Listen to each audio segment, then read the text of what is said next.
Les gens utilisent de moins en moins d'argent liquide, au profit des cartes de crédit et des applications. Cela semble si pratique, mais cela pourrait aussi être très dangereux.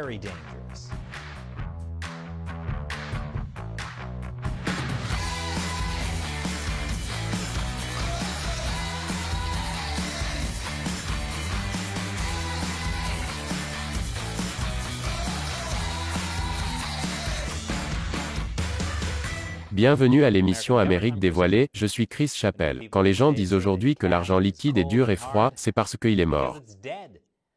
Comme les POG, les magnétoscopes, et parler à vos voisins, l'argent liquide devient rapidement quelque chose du passé. Et un jour, l'argent liquide pourrait disparaître ou devenir obsolète. Mais cela pourrait être un gros problème. Qui que vous soyez, ou quelle que soit votre opinion politique, vous aurez toujours besoin d'argent liquide. Et sans lui, nous aurons tous des problèmes. Le producteur Matt Neisda nous en dit plus. Matt, merci, Chris. Je sais que le fait de devoir transporter de l'argent physique n'est pas aussi pratique que de payer avec une carte de crédit, un téléphone ou une puce implantée dans la main. Je ne plaisante pas, c'est une chose réelle. Je préférerais me faire tatouer un juggalo sur la peau. C'est parce que même si l'argent liquide peut sembler moins pratique, il est en fait super important. Et si l'Amérique devient réellement une société sans argent liquide, voici 10 dangers sérieux auxquels nous pourrions être confrontés. Numéro 10. Pour avoir une idée de ce à quoi ressemble une société sans argent liquide, jetons un coup d'œil dans le futur. Le futur orwellien, la Chine communiste. Au cours des dernières années, la Chine est pratiquement devenue une société sans argent liquide, en particulier dans les villes. Cela est dû en partie à un effort soutenu par l'État pour remplacer l'argent liquide. Qu'est-ce qui pourrait bien se cacher derrière un gouvernement autoritaire qui émet une monnaie purement numérique ? Imaginez maintenant que vous êtes un dissident chinois. Le Parti communiste peut immédiatement vous interdire l'accès à votre propre argent. Vous vous dites peut-être que c'est en Chine. Une démocratie occidentale n'essaierait pas de fermer les comptes bancaires de quelqu'un. Sauf que cela s'est déjà produit. Au Canada. En février de cette année, le Premier ministre Justin Trudeau a ordonné aux banques de geler les fonds des camionneurs qui protestaient contre lui et ses mandats de vaccination. Si cela peut se produire au Canada, cela peut certainement se produire en Amérique. Si vous en avez assez de ce monde, vous pourriez essayer de vivre en autarcie. Mais sans argent, si vous en avez assez de ce monde, vous pourriez essayer de vivre en autarcie. Mais sans argent, ce ne sera pas possible. Vivre isolé signifie en partie ne pas avoir accès à un compte bancaire. Donc, si vous ne pouvez pas utiliser d'argent liquide pour payer des pelles, des tuyaux ou toute autre fourniture nécessaire, vous allez devoir les fabriquer vous-même. Et vous ne pouvez pas non plus vous contenter de regarder un tutoriel YouTube sur la manière de le faire. Pas seulement parce que vous n'aurez pas accès à Internet, mais parce que si vous essayez de chercher sur YouTube comment fabriquer des articles ménagers, tout ce qui apparaît sont des vidéos de Minecraft. Ce qui est particulièrement décourageant, puisque tout dans Minecraft est fait sur la base de grilles. Numéro 8. Parfois, vous voulez simplement garder secret ce que vous achetez. Mais lorsque vous payez par voie électronique, chaque achat laisse une trace numérique comme sur votre relevé bancaire. Donc, sans argent liquide, vous ne pourrez pas surprendre votre conjoint en lui offrant un cadeau, car il peut facilement consulter vos relevés d'achat par accident, juste avant Noël chaque année. Et si vous ne voulez pas que votre femme découvre vos visites médicales, ou que vous dépensez de l'argent en trichant sur votre régime? Écoutez, parfois un homme a juste besoin d'une griffe d'ours, ok. Et si vous pensez que le fait que votre conjoint suive vos achats est une atteinte à la vie privée, attendez de savoir qui d'autre observe la façon dont vous dépensez votre argent. Plus après la pause. Bon retour. Numéro 7. Tout ce que vous ne payez pas en espèces pourrait un jour être suivi par l'IRS. L'année dernière, l'administration a proposé de laisser l'IRS suivre les comptes bancaires dont les transactions dépassent $600 par an, ce qui inclut tout le monde. La secrétaire au Trésor a affirmé que cette proposition était conçue pour mettre fin à la fraude fiscale des milliardaires et qu'elle ne signifiait pas que les Américains étaient espionnés. Elle dit donc qu'ils font cela pour essayer d'empêcher les milliardaires de ne pas payer leurs impôts? Si c'est vrai, alors pourquoi le seuil a été fixé à $600 et non à 6 millions? Après une énorme réaction publique, les démocrates ont proposé de le changer à $10 000 par an. Cela couvrirait encore presque tous les Américains. Certainement pas seulement les milliardaires. Heureusement, cela n'a pas été mis en œuvre. Du moins, pas encore. Mais malheureusement, alors que l'IRS ne vous suit peut-être pas, les grandes entreprises le font. Ils suivent tout ce que vous achetez avec votre carte de crédit. Donc, je vous recommande de commencer à acheter des articles en liquide. À moins que vous ne vouliez que Mastercard sache que vous avez dépensé 600 $ pour des donuts et du mauvais café. Numéro 6. Certaines personnes disent que nous ne devrions même pas avoir d'argent liquide parce que l'argent liquide permet aux criminels de commettre des crimes et de s'en sortir. C'est vrai, mais les criminels utilisent aussi des voitures pour commettre des crimes. Devrions-nous interdire les voitures? Imaginez les ravages absolus que cela ferait sur la franchise Fast and Furious. Le gouvernement pourrait dire, si vous êtes une bonne personne, vous n'avez rien à cacher. Mais ce n'est pas forcément vrai. Je suis un journaliste. Maintenant, je ne prétends pas être une bonne personne, mais en tant que journaliste, je peux avoir des raisons légitimes de cacher quelque chose.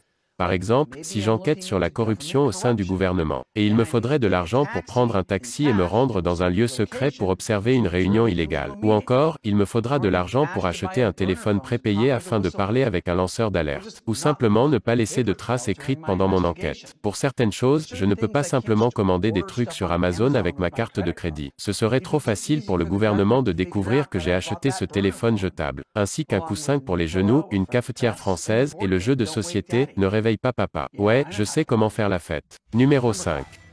Les sociétés sans argent liquide nuisent aux immigrants sans papier. Je sais que cela peut être un sujet de discorde, mais encore une fois, dans ce climat politique, tout est sujet à controverse. De nombreux démocrates disent vouloir améliorer la vie des immigrés sans papier vivant aux États-Unis. Mais une chose qui ne va pas les aider est d'éliminer l'argent liquide. De nombreux immigrés sans papier sont contraints de travailler dans des secteurs où l'argent liquide est indispensable, parce que s'ils ont des comptes bancaires, ils peuvent être tracés. Et s'ils peuvent être tracés, les services de l'immigration et des douanes peuvent les trouver et les expulser. Pour beaucoup de sans-papiers, l'argent liquide est le seul moyen de naviguer dans la société. Donc, les démocrates, pendant que vous vous battez pour leur donner des soins de santé, cela ne fera pas une grande différence s'ils n'ont pas d'argent pour acheter de la nourriture. Vous forcez ces gens à quitter le système, ce qui est ironique, puisque j'ai déjà montré que sans argent matériel, vous ne pouvez pas vivre en dehors du système. C'est une véritable situation d'impasse. Numéro 4. Chaque fois que vous dépensez de l'argent numériquement, vous rendez quelqu'un de riche un peu plus riche. Car à moins que vous n'utilisiez de l'argent liquide, chaque achat passe par un intermédiaire comme une banque, une société de carte de crédit ou une application de paiement comme Venmo. Ou si vous êtes une grand-mère PayPal.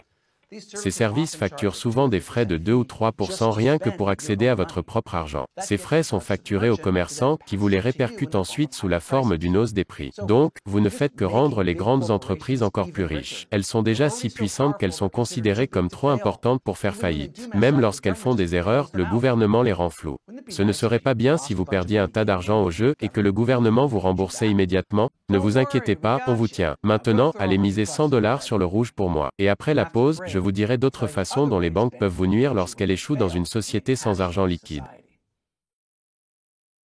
Bon retour. Numéro 3. Si tout votre argent se trouve sur un compte bancaire dont vous n'avez soudainement plus accès, et que vous n'avez pas d'argent liquide, vous n'avez pas de chance. Et ce ne sont pas toujours des dirigeants totalitaires qui vous excluent. Parfois, il s'agit simplement d'erreurs de système. La Suède est l'un des premiers pays occidentaux à ne pas avoir d'argent liquide, ou quasiment. Mais en avril de cette année, les comptes de milliers de clients de banques ont montré à tort qu'ils avaient été vidés ou à découvert. Oups. Certains clients suédois ont dû attendre des semaines avant que le solde de leur compte ne soit rétabli. Et s'ils avaient eu besoin d'acheter quelque chose entre-temps, ils n'avaient d'autre choix que de piller les magasins locaux. Vous voulez des Vikings chez Ikea? Parce que c'est en se débarrassant de l'argent liquide qu'on réussit à faire venir des Vikings à Ikea. Il y a d'autres raisons que de simples erreurs bancaires qui pourraient vous couper l'accès à votre propre compte bancaire. Par exemple, si vous êtes victime d'un vol d'identité, et que vous deviez fermer vos propres comptes pour le résoudre, ou si une panne électrique survient. Lorsque l'ouragan Sandy a frappé en 2012, des millions de personnes dans le nord-est ont été privées d'électricité. Mon quartier a été privé d'électricité pendant 8 jours. Sans électricité, pas d'achats électroniques. L'argent liquide était le seul moyen de payer quoi que ce soit. Dieu merci, j'en avais, et que je ne vivais pas dans le quartier de Little Sweden à New York. Cet endroit était le chaos. Mais même si vous voulez garder du liquide pour les urgences, c'est de plus en plus difficile. Depuis, numéro 2. Il y a une pénurie de pièces. J'ai eu besoin de faire la lessive pendant des semaines, mais je ne veux pas me séparer de mes précieuses pièces. C'est pourquoi je ne porte pas de pantalon.